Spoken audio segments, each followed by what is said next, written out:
Miss Diane, got a subscriber says you should be in every video.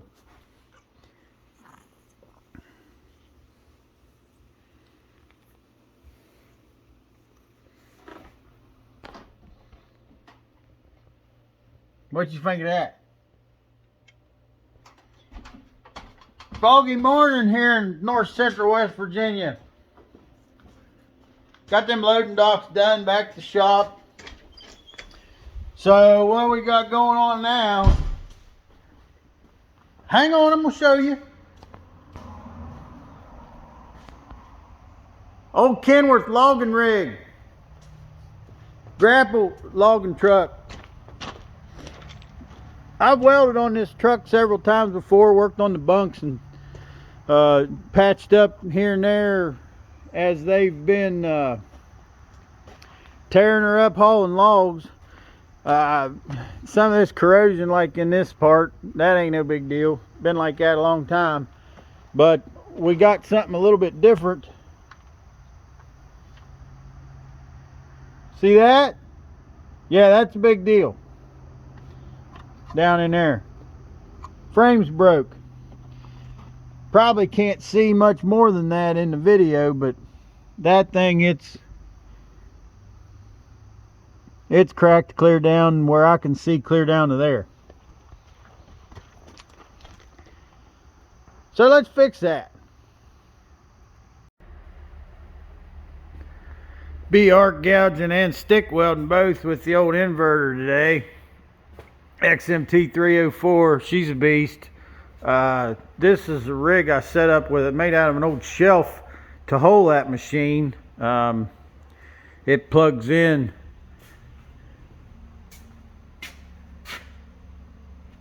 Plugs in right there, and the way this is set up, there's some room for some rods and stuff underneath. Got the reels right under the machine. The rods keep it weighted at the bottom. It looks tippy, but it's really not. It's not hard. It's not easy to tip it over at all. And the way this is set up, I set up everything in here where I can pick it up with a forklift. I've welded bracing underneath the bottom of that. And so if I need to move that for whatever reason, you can pick it up with a forklift or a set of pallet rollers or whatever. But let's get some cables out and do some gouging.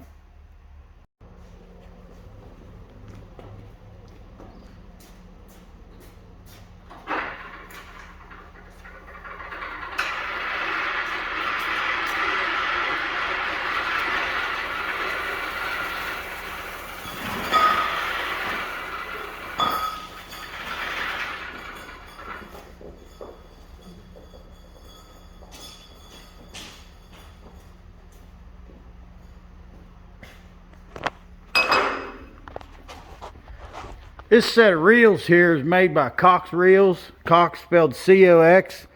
And they suck Cox spelled C-O-C-K-X or C-O-C-K. The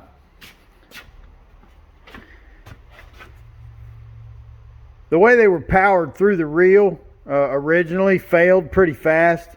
I've changed it to this quick connect system. I'm not crazy about it, but I am using the reels. I guess, you know, the way they built and powder coated them is kind of okay. Got to get that tube on top of that frame there. Got to get that tube out of the way. I set my 8-inch Milwaukee metal saw. I set the blade to the depth where it's just going to cut the tube. And there's a place I've got a little bit of a gap. I can see some light between the frame and that tube, and I'm going to run that saw across there and try to cut that tube off. I could torch that off, but if I can get all 4 sides of that tube cut with that saw, I think that's the right way to go. Let's see how that works.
Gotta love that. Took that right off, no frame damage. Moving on. My air on my carbon arc, I've got it regulated to about 80. I don't need more than 80 to carbon arc with. I was at my buddy Dalton's shop earlier this year and we were both carbon arcing. And I asked him before I hooked my carbon arc to his air compressor, I said, what's your air? What's your air on? He said, oh, I think it's like 130 or 150. I said, that's too much for the carbon arc. You don't need all that. He said, well, it don't matter on mine because mine leaks air even when you shut it off. I wonder why. If you don't need but 80 to run a certain air tool, don't put 140 or 150 on that tool. I mean, it may not ruin it, but there's no reason to do that.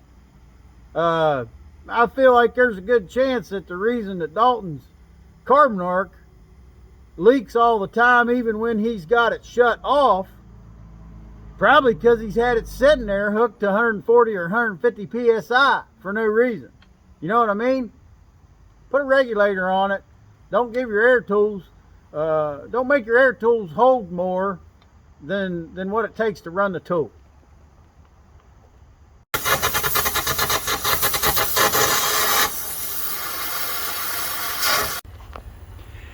I got that gouged out and it's turned out to be pretty interesting. I sanded and cleaned up the side of this quite a bit, actually looking for a crack that I thought we saw. The owner of this truck and I both, when we first looked at it, was thinking we was seeing cracking running down the side. I'm not seeing it. And after carbon arcing and putting some heat on it, it should have opened up.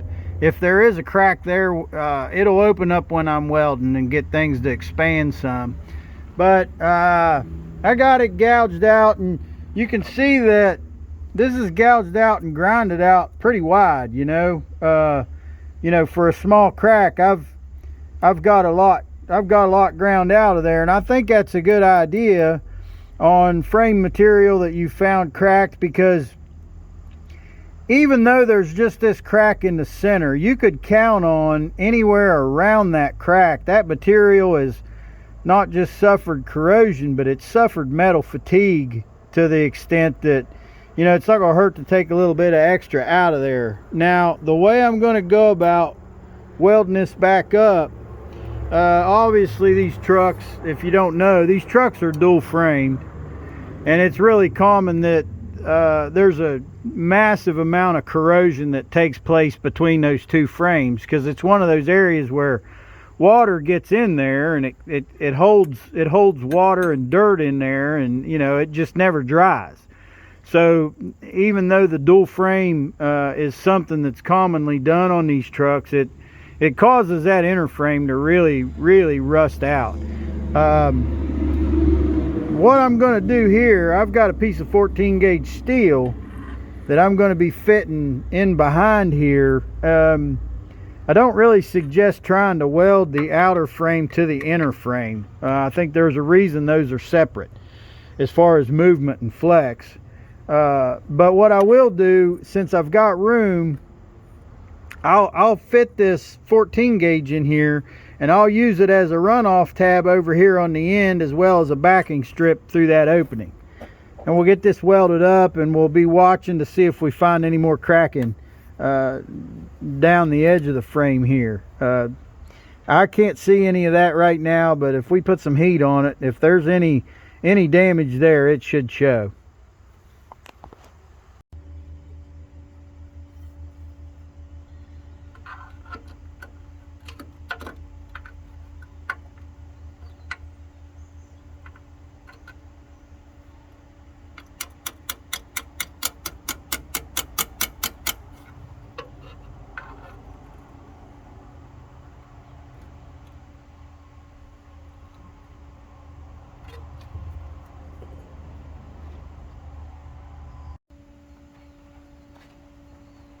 $80 amps with a 3/32 7018.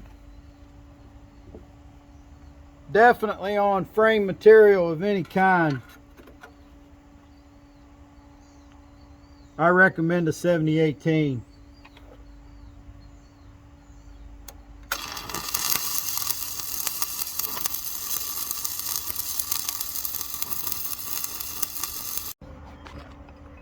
I've done a little bit of a dab and dance over this a couple of times.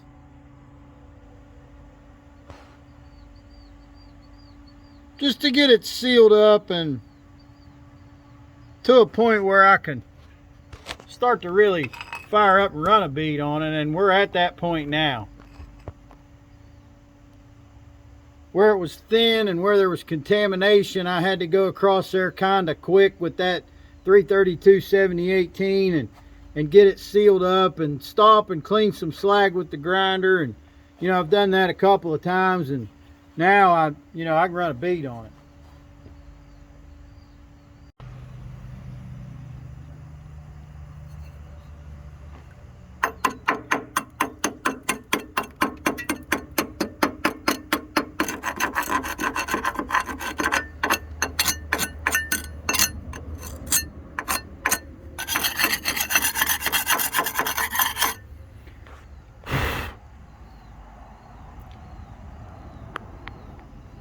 We can see if we look at the profile, we're still down in there pretty deep.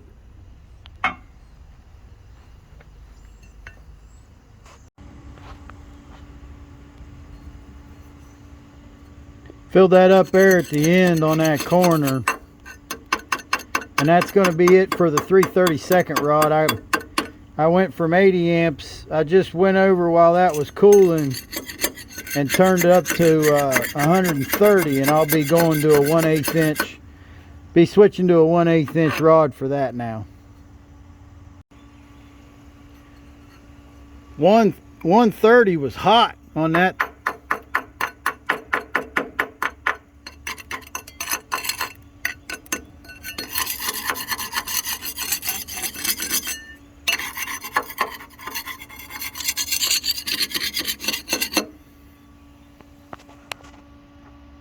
I'm liking it.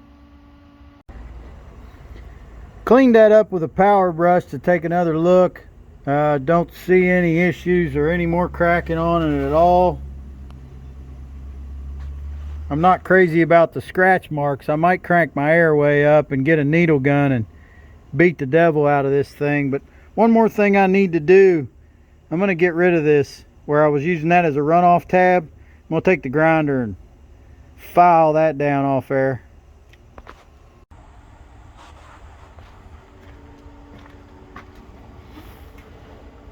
So I needle gunned that really hard.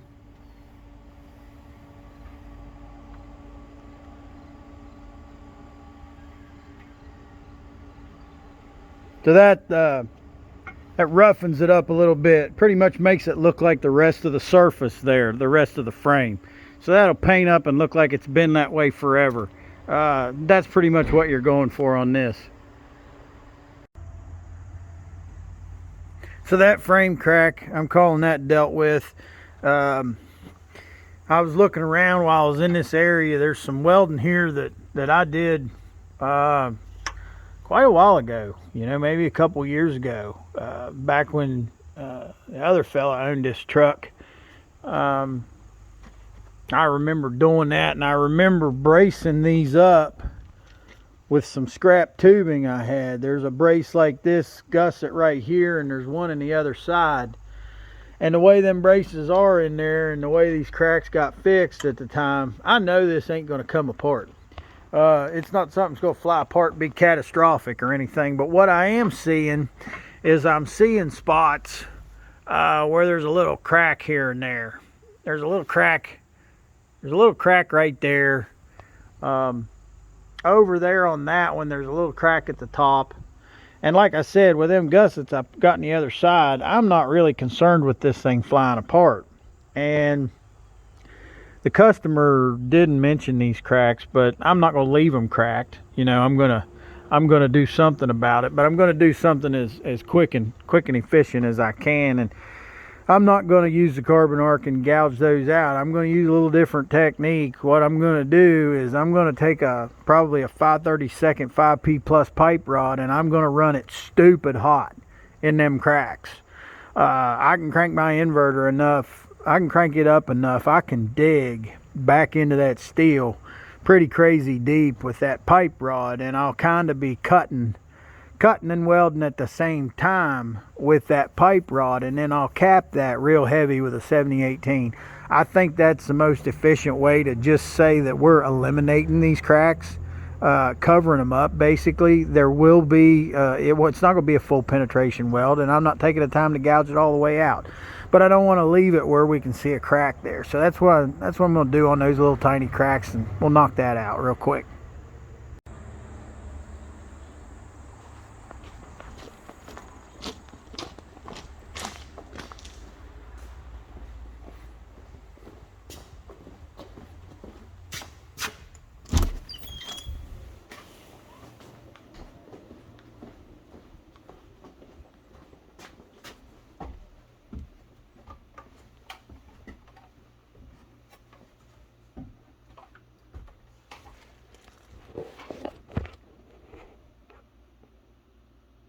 I appreciate your support, Miss Diane.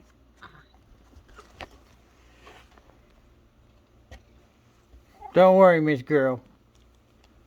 We got this.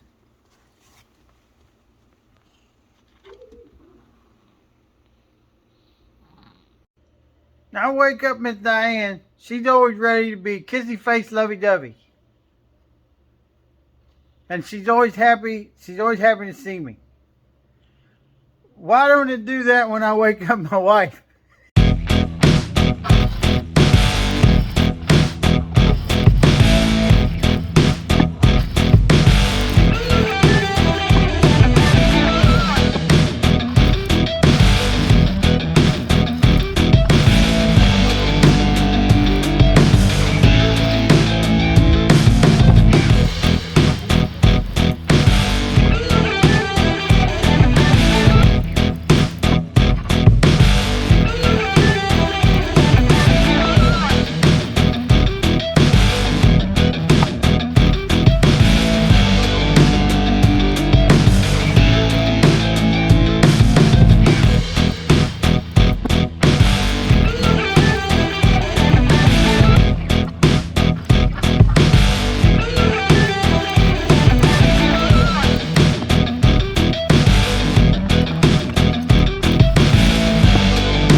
These are the two repair weld areas right here and right here where I saw some small cracks. I didn't carbon arc them out. I gouged into it with a 532 5P plus in the cracked area, running about 160 amps, pretty hot, digging in pretty deep, and then I welded over that at 160 amps with a 532 7018. I don't think you would benefit a lot in a situation like this. If you was to carbon arc those cracks out, you're pretty much going to dig down and find nothing but trash. I think you're better off doing what I did right here. I just, between those two, between the 5/32 5P plus rod and the 532 7018, I basically just took an hour and welded on it, and this is what is what I got. Instead of digging down where I know all that trash is and there's nothing really to weld to anyway, this method here, I've went over top of this and made it thicker is what I've done. And I think that's as good of a repair as you're going to get on the old thing. I would call this a pilot weld technique. If you're not familiar with the pilot weld technique, it's basically you just pile it on like I've done here, and so that's done for that.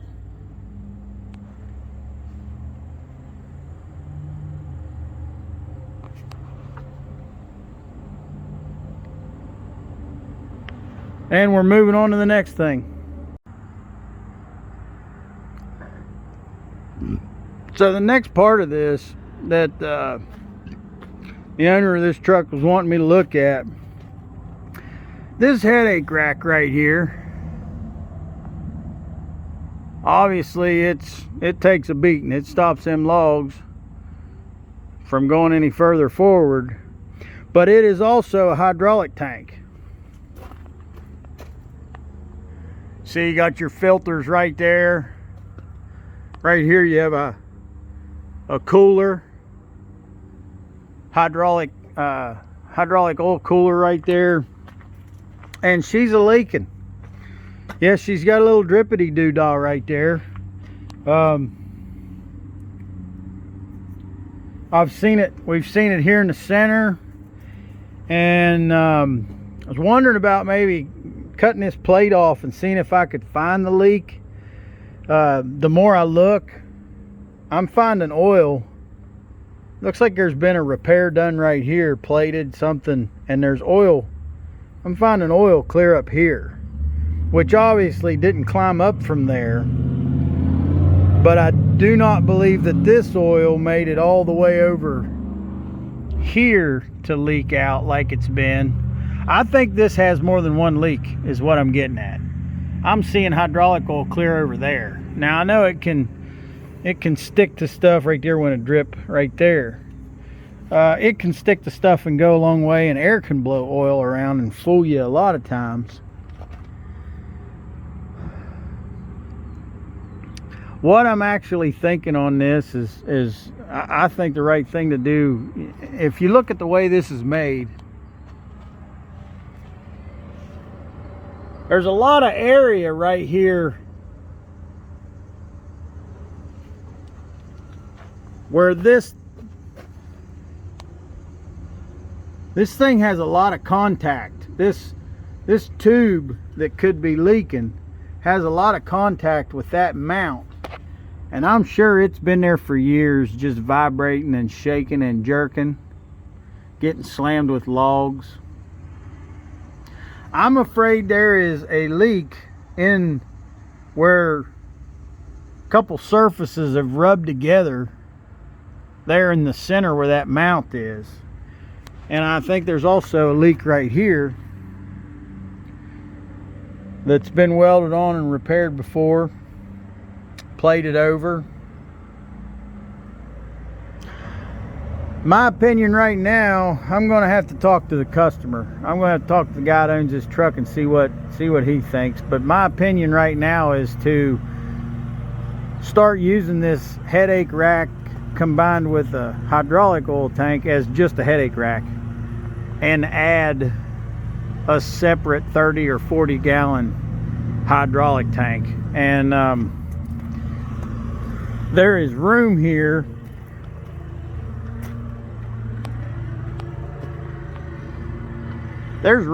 behind this ladder to do so. I actually have a transfer tank, an old diesel fuel transfer tank about that size.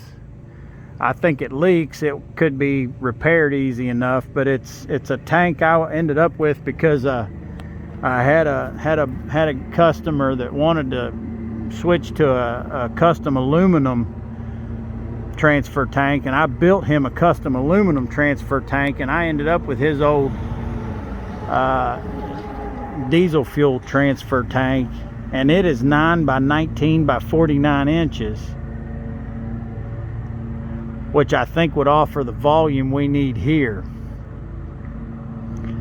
That's next up. I'm going to call the guy that owns this truck and see maybe what he thinks of that idea. So he's headed out of there with that log truck. We're going to figure out what we're going to do with that hydraulic tank at another time. He needs that truck tomorrow. So moving on to the next one. That's it for that one.